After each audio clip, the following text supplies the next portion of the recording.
Et c'est l'heure de l'invité du jour, un test PCR négatif pour entrer en France, même pour les voyageurs européens, une mesure prise à cause du variant britannique. Les travailleurs frontaliers et les routiers seront exemptés. Pour la présidente de la Commission européenne, la situation sanitaire en Europe est très grave, avec l'apparition de nouveaux variants plus transmissibles. On retrouve Patrick Martin-Genier, enseignant à Sciences Po et spécialiste des questions européennes. Bonjour. D'après vous, quelles ont été les Bonjour. décisions les plus importantes prises hier soir ? Eh bien, écoutez, comme vous l'avez dit, en fait, les décisions, il y a une double décision. La première, c'est d'accélérer la production des vaccins.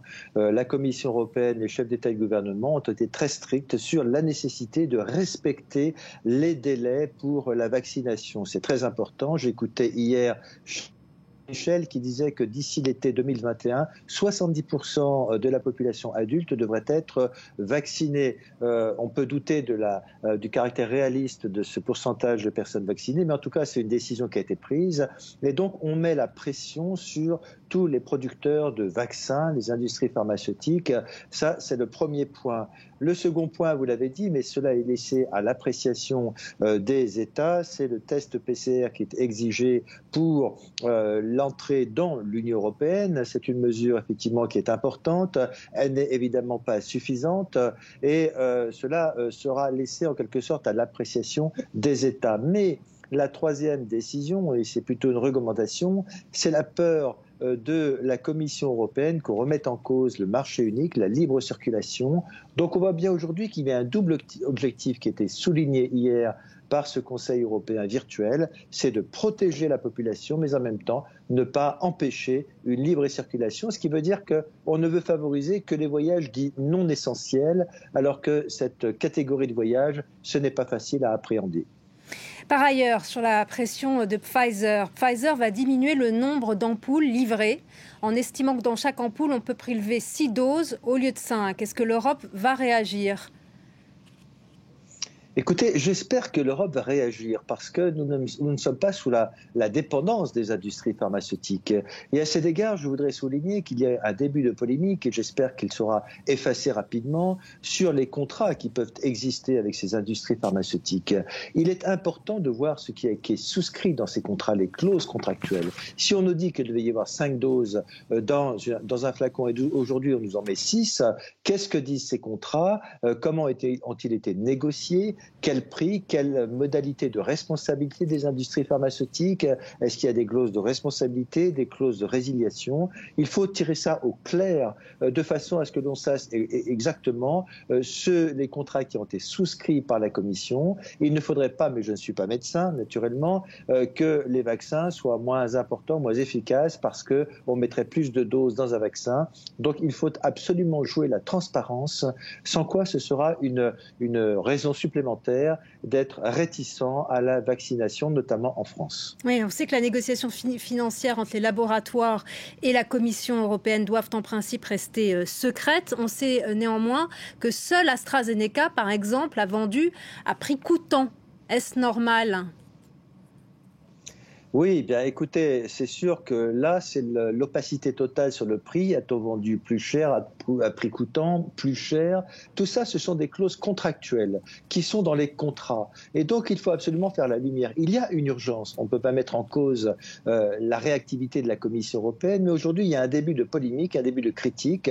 Je rappellerai que des parlementaires européens ont reçu des contrats d'une industrie pharmaceutique dont plusieurs passages étaient occultés, et cela n'est pas acceptable car nous devons savoir dans quelle situation se trouvent ces industries. C'est un objectif de santé publique, on a investi de l'argent public et donc au moins les parlementaires européens ont le droit de savoir ce qui a été souscrit dans ces contrats. Vous voyez, donc c'est ça aujourd'hui, on doit faire preuve de transparence, savoir exactement à quel prix et est-ce qu'il y a des clauses de résiliation. Par exemple, dans les contrats de Sanofi, on sait très bien que Sanofi a eu des difficultés pour livrer le vaccin à temps. Eh bien, que prévoit le contrat? Est-ce qu'on doit attendre jusqu'au mois de décembre ou pas? C'est tout ça sur lequel il faut faire la lumière aujourd'hui. Est-ce que justement l'Europe envisage que différents laboratoires comme Sanofi puissent fabriquer, produire le vaccin Pfizer et qu'il y ait de fait une rupture de monopole?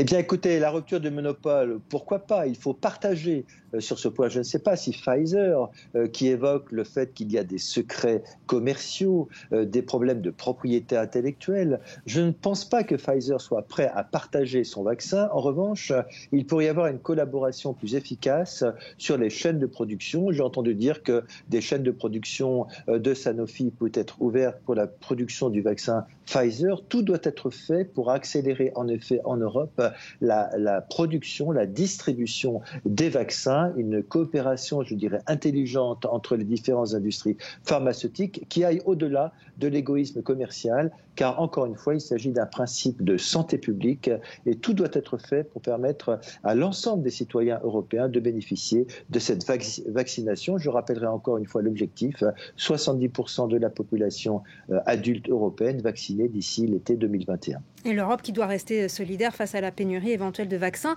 C'est une pandémie mondiale. Que fait également l'Europe pour répondre à l'appel de l'OMS d'un accès mondial à la vaccination ?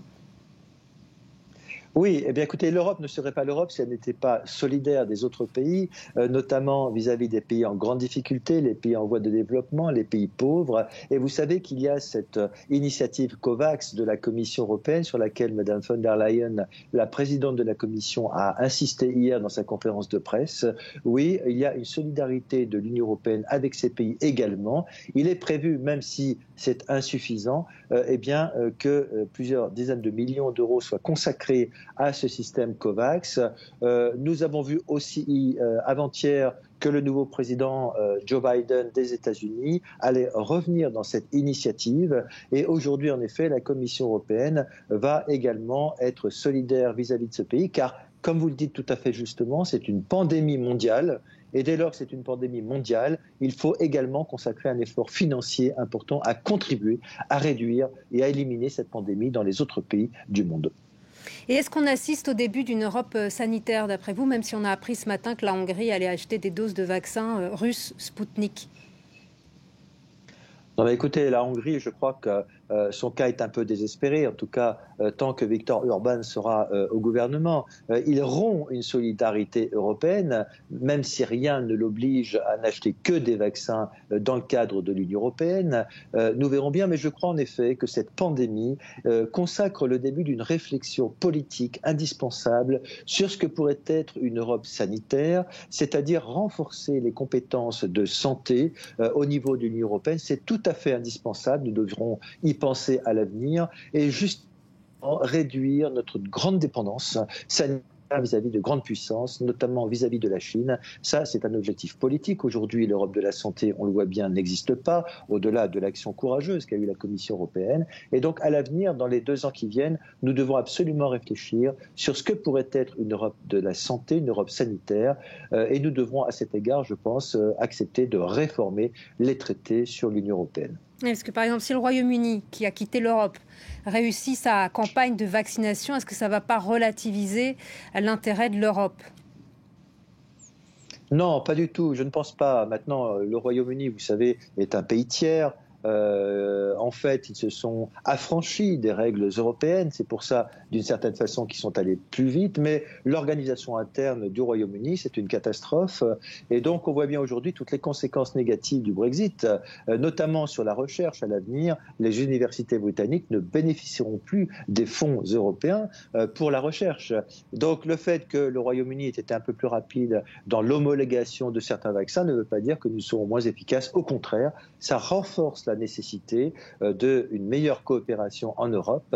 Et quant au Royaume-Uni, il viendra bien un jour de nouveau passer éventuellement des accords avec l'Union européenne, car on voit bien qu'être seul, isolé, n'est pas une solution. Encore une fois, ça ne relativise pas du tout l'efficacité tant de la recherche que de la production et la distribution des vaccins dans l'Union européenne. Dernière question, est-ce que l'appel de la Grèce à un passeport vaccinal trouvera un écho auprès de ses partenaires européens d'ici cet été ? Écoutez, là, c'est un problème, c'est problématique. Qu'est-ce que c'est qu'un passeport vaccinal ?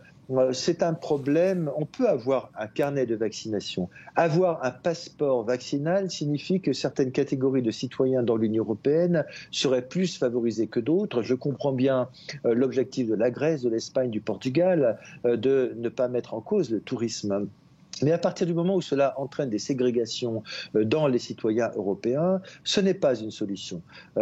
Et Mme Ursula von der Leyen l'a très bien souligné hier dans son intervention. Elle a dit attention aux discriminations, attention à la protection des données personnelles et surtout, il y a des personnes qui ont des objectifs tout à fait légitimes, y compris de santé, de ne pas être vaccinées. Donc c'est un sujet très glissant. Sur lequel la Commission est très prudente. Il y a beaucoup, en effet, de réticence de la part de certains États, dont la France. Mais je suis très inquiet lorsque je vois, par exemple, le ministre des Affaires étrangères allemand, M. Heiko Maas, dire qu'il faut favoriser les personnes qui accepteront de se faire vacciner, notamment pour l'accès au théâtre, aux salles de sport et aux restaurants. Tout ça me semble extrêmement dangereux. Et donc, c'est pour ça qu'hier, il n'a pas été décidé quoi que ce soit sur le passeport vaccinal. Merci beaucoup Patrick Martin-Genier d'avoir été avec nous sur France 24 et pour votre décryptage de la situation. Merci à vous. Et on se